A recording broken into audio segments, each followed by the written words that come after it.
It was the middle of autumn when I first heard the stories about the wolves. The air was thick with mist, and the trees, towering giants of ancient wood, seemed to close in around the small town of Raven Hollow, nestled deep in the Appalachian Mountains. Raven Hollow was the kind of place where secrets were as common as the fog that rolled in every evening, shrouding the town in a permanent veil of mystery. I had recently taken a job as a park ranger at the Raven Hollow National Forest, a sprawling wilderness that stretched for miles in every direction. The job was supposed to be straightforward: keep an eye on the trails, make sure no one was illegally hunting, and ensure the campers were following the rules. But from the moment I set foot in this eerie part of the world, I felt off. There was something in the air, a heaviness, a sense of being watched. The locals didn't talk much about the forest. Most of the people I met in town were friendly enough, but there was always that hesitation in their eyes when they spoke of the woods. The older folks, especially, would go quiet whenever the subject came up. It was like they were trying to forget something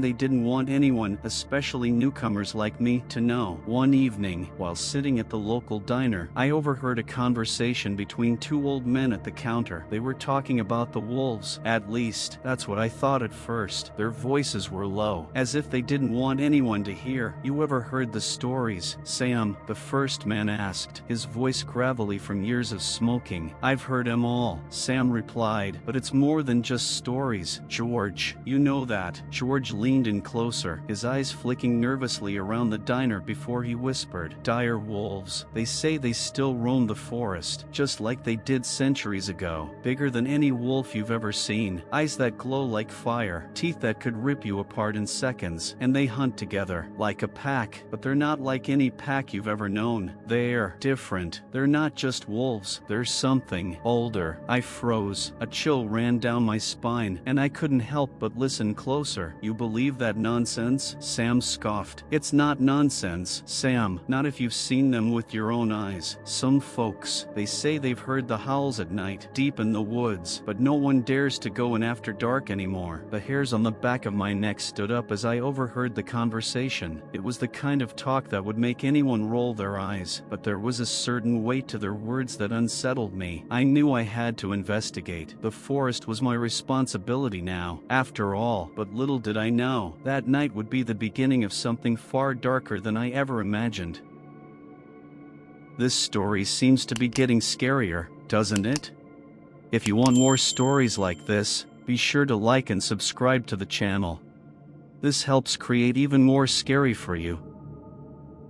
The following evening, I found myself standing at the edge of the forest, staring into the dense trees. The sun had set hours ago, and the deepening twilight cast long, twisted shadows across the ground. The air felt colder now, sharper, as if the forest itself was breathing, alive with an energy I couldn't quite understand. I had taken a walk down the main trail earlier that day, making sure everything was in order. The usual suspects, campers, hikers, and joggers, were scattered along the paths, blissfully unaware of the darkness that lay just beyond the tree-line. But tonight, something felt different. The weight of the stories, the ones I'd overheard at the diner, pressed heavily on my chest. "Dire wolves," I muttered under my breath, laughing nervously at myself. There was no way the stories were true. Wolves were common enough in the Appalachian region, and large packs of them roamed freely through the mountains, but the idea of creatures larger than any normal wolf, glowing eyes, and ancient instincts, that was just folklore, right? I decided to take a stroll along one of the more secluded trails, the one that ran closest to the heart of the forest. The path twisted and turned, climbing up small hills and descending into deep valleys. As I walked, the distant sounds of the forest began to envelop me, the rustling of leaves, the occasional snap of a twig underfoot, the faraway hoot of an owl. But there was something else, too, a faint, almost imperceptible sound, like the faintest whisper of movement. I paused, my breath catching in my throat. There it was again, a soft rustling, like something or someone was just out of sight, keeping pace with me. I turned, scanning the trees. The forest was alive with sound, but it felt off. The noise was too deliberate, too intentional. My heart started to pound in my chest. Was someone out there? A fellow hiker? Or maybe something else? I took a few more cautious steps, then stopped again. The rustling had stopped too, and the air had grown eerily still. My breath came in shallow bursts, visible in the cold night air. I could hear my pulse in my ears, and it felt as though every shadow in the forest was somehow watching me. Suddenly, a crack echoed through the trees, a loud, sharp snap of wood that was too close to ignore. My body tensed, instinctively reaching for the flashlight clipped to my belt. I switched it on, the beam slicing through the darkness ahead of me. The light caught nothing but the shifting shadows of branches and the occasional glint of moisture on leaves. Nothing. I stood there for a moment, heart hammering in my chest, before I turned back down the trail. Maybe I was just jumpy, maybe it was just the dark playing tricks on my mind, but the thought of heading back to the safety of the ranger station, where I could lock the door and forget about whatever I had just heard, was incredibly appealing. That's when I heard it, a distant howl. At first, I thought it was a coyote, common in these parts, but then another howl followed, and then another. They weren't like any coyote I had ever heard. These howls were deep, guttural, almost too loud. They sent a cold shiver crawling up my spine. It was the kind of sound that made you question your own survival instinct. I froze, my mind racing. 3 howls. The first was close, the second farther away, the third even farther, almost as if they were communicating. I felt the hairs on the back of my neck stand up. Coyotes didn't work in packs like that. I quickly turned and began to make my way back to the ranger station, my pace quickening with each step. The howls continued to echo through the forest, closer now, like they were following me. The chill in the air deepened, and I swear I could feel eyes on me, hidden in the trees. Then I heard it again, a crack of twigs, and then the unmistakable sound of something large moving through the underbrush. It was too heavy to be a deer. My flashlight flickered in my hand as I scrambled forward, desperately trying to keep my mind from spiraling into panic. I told myself it was nothing, just an animal, just the night playing tricks. But deep down, I knew the stories weren't just stories. There was something in those woods, something ancient, something that shouldn't be there. As I neared the ranger station, I couldn't shake the feeling that something was right behind me. I was almost at the door when I heard the unmistakable sound of heavy breathing. It was close, too close. I spun around, flashlight trembling in my hand, and then I saw it, a pair of eyes, huge, glowing in unnatural amber. The creature's shape was massive, its fur rippling like shadow in the moonlight. It stood on all fours, taller than any wolf I had ever seen, its body sleek and powerful, with muscles that rippled beneath its dark coat. The eyes locked onto mine, and for a moment, I couldn't move, couldn't breathe. The creature took a step forward, and I was paralyzed by its gaze. Then, just as quickly as it had appeared, it vanished into the darkness. One moment, it was there, and the next, it was gone. I stumbled backward into the ranger station, slamming the door behind me and locking it with shaking hands. My breath came in ragged gasps, my heart pounding so loudly I thought it would burst from my chest. The howls continued in the distance, and for the first time, I knew the truth. The stories weren't just stories. Something was out there in the forest, and it was hunting. The night dragged on in the ranger station, each minute stretching longer than the last. My body was still shaking,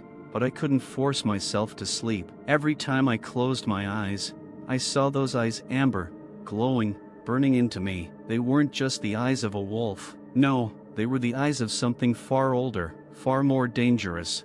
I sat by the desk, staring out the small window that looked out into the woods. My flashlight was beside me, still trembling in my hand. I couldn't bring myself to turn it off. The quiet was suffocating, and every sound, every creak of wood, every rustle of leaves sounded like the slow approach of something hunting.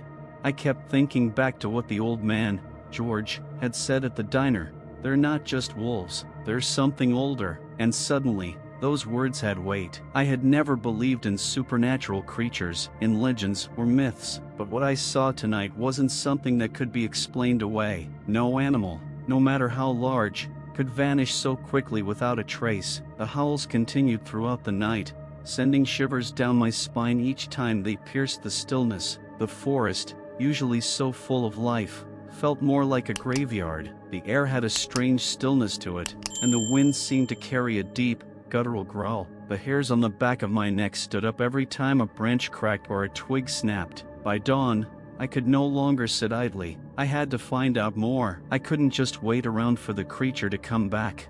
I grabbed my gear, flashlight, radio, and a rifle, just in case. The rifle felt like little more than a comfort at this point. No bullet could stop what I had seen, but it was something, and it was all I had. I set out once again into the woods, this time with a renewed sense of determination. As I walked, the air grew thick with an unnatural fog. It wasn't the usual mist that rolled in during the night, but something heavier, thicker, as if the forest itself was trying to suffocate me. Every step I took, I felt like the earth beneath my boots was pulling me deeper into the woods, into something I couldn't escape.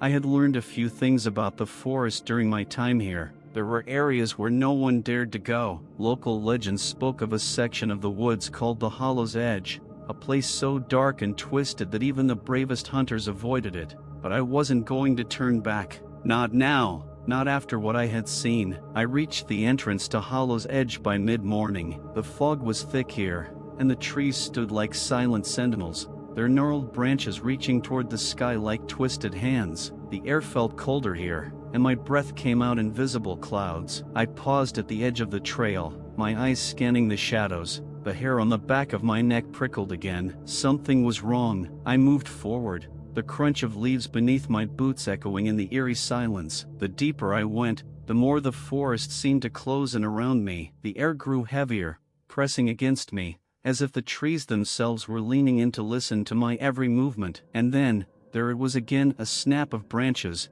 too close to ignore. I froze, my heart raced, my grip tightening on the rifle. Slowly, I turned toward the sound, but saw nothing. The rustling continued, faint at first, but growing louder. It was coming from deeper in the woods, and now, it was accompanied by something else, something worse. A low growl, deep, resonating, like a thunderstorm rolling in. It wasn't the sound of any animal I knew. This was a sound that shook the very air around me. My pulse quickened as I took a step forward, determined not to show fear. Another growl, louder this time. And then, out of the fog, I saw it. The creature. It wasn't the same as before. This time, it was larger. Its eyes gleamed like fiery orbs in the thick mist. The creature moved with the grace of a predator, its massive frame shifting through the underbrush with terrifying ease. Its fur was dark, almost black, and its body was more like a shadow than a physical being. Its muscles rippled beneath its fur, as though it was made of pure strength. The size was impossible to comprehend. It was as if the creature had been born from the very darkness of the forest itself. I didn't dare to make a sound. I stood frozen, watching as the wolf, no, it wasn't a wolf anymore, crawled closer. Its massive paws left no trace as it moved through the fog. Its eyes never left me. I had no idea how long we stood there like that. Time seemed to stretch, and I was paralyzed, caught between instinct and terror. Every instinct told me to run, to turn and flee back to the safety of the station, but I couldn't move. The creature's presence was suffocating, its gaze like a weight pressing down on me. Then, it stepped forward, and I couldn't breathe. It moved closer, its eyes never blinking, never shifting from mine. My body screamed for me to move, but I couldn't. And then it spoke, not with words, but with a voice deep in my mind. It was a low growl, but it wasn't a growl. It was a warning. You should have stayed away. I stumbled backward, breaking the silent trance. I turned and ran faster than I'd ever run before. Branches whipped at my face as I pushed through the thick underbrush, not daring to look back. I could hear it behind me. The creature was moving faster now, its paws barely touching the ground as it closed in on me. My breath was ragged, my legs screaming with exhaustion, but I couldn't stop. I had to make it out. I had to survive. I didn't stop running until I was back at the ranger station, slamming the door shut behind me, gasping for air. My heart hammered in my chest, and my mind raced with the images of that creature, its eyes burning into my soul. I wasn't safe here. The creature wasn't done with me. The days that followed were a blur. I hardly slept, spending most of my time locked inside the ranger station, staring out into the fog-covered woods, listening for any sign of the creature. The howls had become a constant presence, haunting the edge of my consciousness, reminding me that I wasn't alone out there. The memories of that night in the forest, the growls, the eyes, the voice, kept me up long after the sun rose. I couldn't shake the feeling that the creature was watching me. It wasn't just in the woods anymore. I felt it in every shadow, every rustle of the wind. No matter where I went, I knew it was there, waiting for me to make a mistake, waiting for me to slip up. But I couldn't sit in fear forever. I needed answers. I needed to understand what I was up against. The first step was to find someone who might know more about the creature, someone who could explain what was happening. That led me to an old woman in town, Martha Bellamy. She was a recluse, living in a rundown cabin at the edge of Raven Hollow. People whispered about her, saying she was crazy, but I knew there was more to her than the rumors suggested. She had lived in the area for decades, and she was one of the few people who still spoke openly about the forest's dark history. I went to her cabin in the late afternoon, hoping she might have some answers. The air was thick with mist as I made my way down the dirt road leading to her home. The cabin sat alone on a small rise, surrounded by twisted trees and overgrown vines. The smell of damp earth and rotting wood filled the air as I knocked on her door. After a long pause, the door creaked open. Martha stood in the doorway, her gray hair wild and unkempt, her face wrinkled with age and wisdom. Her eyes, however, were sharp and clear, as though she had seen things no one else had. "What do you want?" she asked in a raspy voice. I need your help," I stammered, feeling a little foolish. "I've been hearing things about the forest, the wolves. People say there's something not right out there, something ancient." Martha studied me for a long moment before stepping aside and motioning for me to enter. "Come in," she said. "You want answers? You're going to have to listen carefully, and once you know, there's no turning back." I stepped inside, the cabin dim and musty, filled with the scent of old books and herbs. She led me to a small table by the window, where she began to speak in a low, steady voice. "The creatures you've seen, the wolves, they aren't wolves at all," she said. "They are dire wolves, ancient creatures that have existed long before the humans came to these mountains. They were once a part of a forgotten age, an age of magic and darkness, and they still walk this earth, hidden in the deepest parts of the forest." I leaned forward, my heart racing. "But why are they here? Why now?" Martha's eyes darkened. "Because they've always been here. You're just the one unlucky enough to have seen them. The dire wolves were bound to this land by forces older than you or me. They were protectors, guardians of something powerful, but over time, their purpose was lost, and they became something else, something twisted." She paused, her voice dropping to a whisper. "They've always hunted, but now, they hunt differently. They hunt for those who disturb the forest, those who bring their curiosity where it doesn't belong." The words hit me like a punch. "You mean, they're hunting me?" Martha nodded slowly. "Yes, you've seen them, you've entered their territory, and now they'll never stop hunting you. The more you try to run, the closer they'll get. They'll watch you, they'll wait." I felt the weight of her words sinking in, a cold dread filling my chest. "But how do I stop them? How do I survive?" She didn't answer right away. Instead, she stared out the window, as if searching for something just beyond the glass. Finally, she turned back to me. "There is one way," she said, "but it's dangerous. It's the only way to rid yourself of their curse. You must find the heart of the forest, the ancient altar where they were bound. If you can destroy the altar, you will break their hold on this land. But be warned, it will not be easy. The wolves will not let you go without a fight." I swallowed hard. "Where is it? How do I find it?" Martha leaned closer, her voice barely a whisper. "You'll know it when you see it. The altar is hidden in the darkest part of the hollow's edge, beyond where even the bravest souls dare to go. But be careful, the wolves will be waiting for you. They are the forest's protectors, and they will not let you destroy what they guard." I stood up, my hands trembling. "How do I survive long enough to reach it?" Martha looked at me with a somber expression. "You don't. You survive by relying on your wits, your strength, and your will to live. If you can't outsmart the wolves, then you don't deserve to live."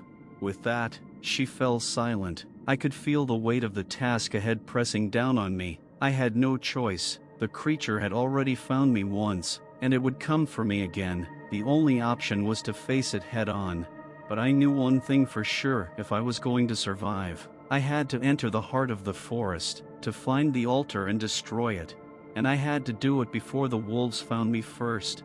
The night after my conversation with Martha, sleep came in fits and starts, plagued by dark dreams of the dire wolves chasing me through the mist, their glowing eyes never far behind. The creature's voice still echoed in my mind, a constant reminder of what I was up against. But in the quiet hours before dawn, something inside me hardened. The fear that had gripped me since that first encounter began to change, twisting into a singular purpose. If the wolves wanted me, if they were hunting me, then I would make sure they regretted it. I would face them head on, enter the heart of their domain, and destroy whatever it was that kept them tied to this place. I had no illusions about what awaited me. Martha had warned me, and I knew the stakes. There would be no easy escape. The wolves were not ordinary creatures. They were guardians of something ancient and powerful, but I had no choice. My life, my very soul, depended on it. The journey to the hollow's edge was treacherous, even in daylight. The path grew narrower, the trees thicker, as if the forest itself was trying to prevent me from reaching the center. But I pressed on, the rifle slung across my back, the flashlight in my hand, and a sense of determination that pushed me forward. The further I went, the colder the air became. The fog clung to the ground like a living thing, twisting and shifting with every breeze. My boots sank deeper into the damp earth, each step heavier than the last. The silence was suffocating. No birds, no insects, not even the rustle of small animals. The forest was eerily still, as though it was holding its breath. I reached the edge of the hollow by mid-afternoon, just as the light began to wane, casting long, dark shadows across the land. The trees here were older, their trunks gnarled and twisted, their branches reaching out like skeletal arms. A chill ran down my spine as I stepped into the clearing, the air thick with a sense of foreboding. I didn't know exactly what I was looking for, but I felt a pull, something deep within me that seemed to guide me. I followed that instinct, moving further into the heart of the hollow, until I saw it, the altar. It was massive, ancient, and eerily beautiful. The stone was blackened with age, covered in moss and vines, but there was no mistaking it for anything else. Carved runes covered its surface, symbols that I didn't understand but could feel the weight of. The altar exuded a dark energy, a sense of power so palpable it made the hairs on the back of my neck stand up.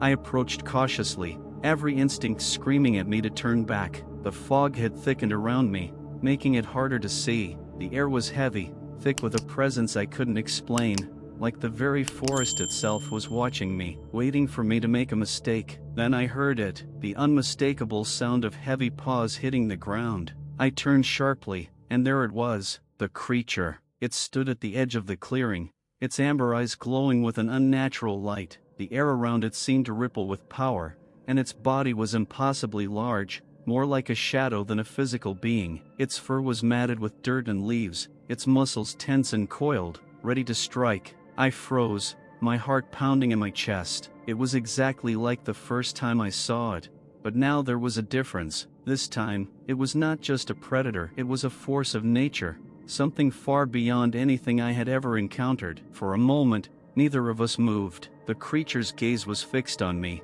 as if it knew what I had come to do. It could feel my resolve, my determination to end this. Then, with a deafening growl, it lunged. I barely had time to react. The creature was on me in an instant, its massive jaws snapping just inches from my face. I threw myself backward, the rifle falling from my hands as I scrambled to regain my footing. I had no time to reach for it. The creature circled me, its glowing eyes never leaving mine. It growled again, this time with a deeper resonance, as if it was speaking directly into my mind. You are foolish to think you can defeat us. This is our place, our domain. You cannot destroy what is already eternal. I backed away, my eyes flicking from the creature to the altar. I knew I didn't have much time. If I was going to destroy it, I had to act fast. But the creature wasn't done. It advanced again, its massive form blocking my path to the altar. Desperation clawed at me. The rifle. I had to get to the rifle. The creature lunged again,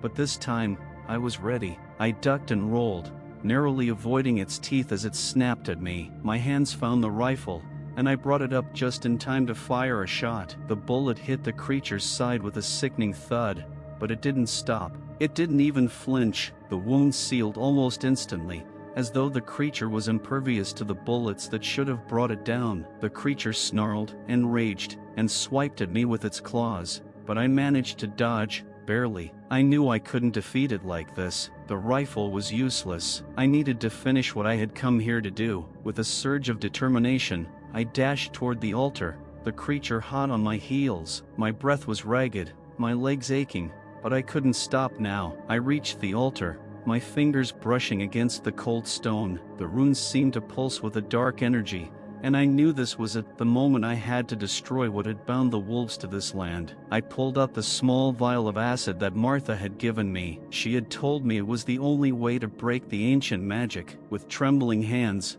I uncorked the vial and poured the liquid onto the stone. The reaction was immediate. A burst of light and energy erupted from the altar, blinding and deafening. The air around me twisted, and I could feel the very fabric of reality bending. The creature let out a deafening howl, its eyes flickering with a primal rage. But I didn't stop. I poured more acid onto the stone, and as the altar began to crack and crumble, the creature charged at me one last time. It was too late. With a deafening roar, the altar shattered. The ground shook beneath my feet, and the forest seemed to collapse in on itself. The creature's howl echoed through the hollow, then suddenly stopped, and then there was silence. Do you want more scary stories? Your subscription and likes are a huge motivation for us to create new stories.